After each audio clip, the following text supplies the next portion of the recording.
Back around the time everyone was bagging the Secret of Mana remake for its graphics, I was kind of thinking, well, what did you expect? There are limited things you can do if you want to keep that top-down isometric view. Graphically, I didn't think it looked all that bad, but the thing is, there were far more important things that needed updating in Secret of Mana. The gameplay is terrible. It has not aged well. That's what needed updating.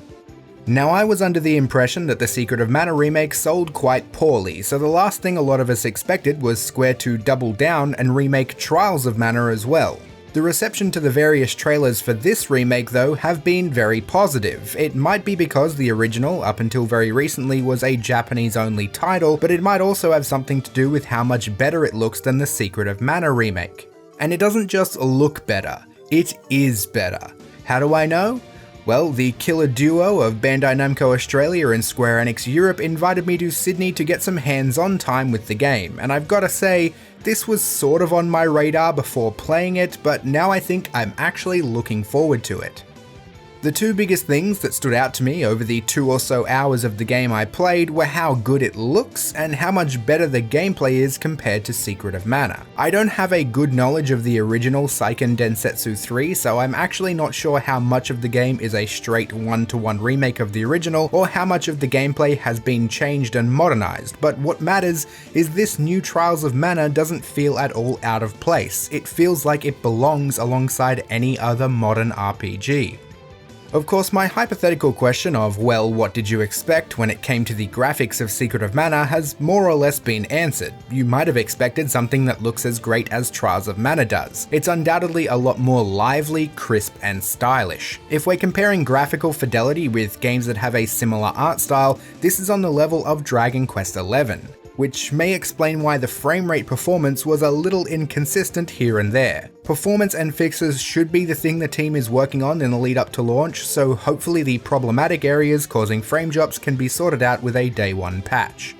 Starting the game for the first time prompts you to select 3 characters out of the 6 main characters the story revolves around. The first character you pick will be your primary hero, and the 2 others are your companions. All 6 characters will be in the story no matter what, but the story, dialogue, and character interactions will be different depending on who you choose. The game starts from the perspective of your primary hero. Each character has a different opening chapter. Once the stories of your primary character and one of your companions collide and they meet for the first time, you'll be given the opportunity to play out the opening chapter of your companion to show you how they got to this point in the story.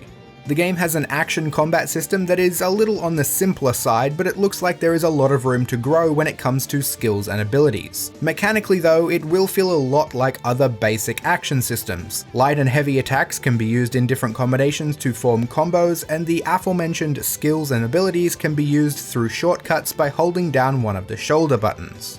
Voice acting ranges from pretty good to possibly annoying. Most characters I came across while playing all sounded good, but this is the type of game where characters can have particular ways of speaking. Think Dragon Quest regional accents. And there was one character with a speech impediment that I could see being annoying for some people. This isn't the fault of the voice actress, she does a good job, it's what they've saddled her with that is a potential problem.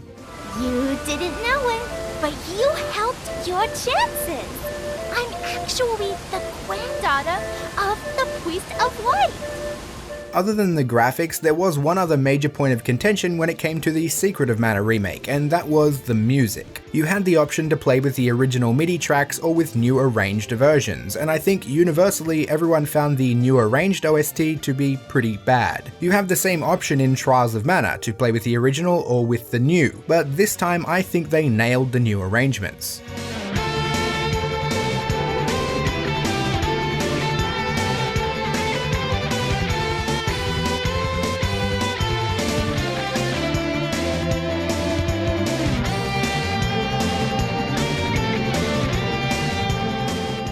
And I think that's all I've got for now. Trials of Mana is set to release in just over a month on April 24th for the PS4, Nintendo Switch, and PC via Steam. I'm actually rather looking forward to it now, but what about you? Thanks for watching, and I'll see you all soon.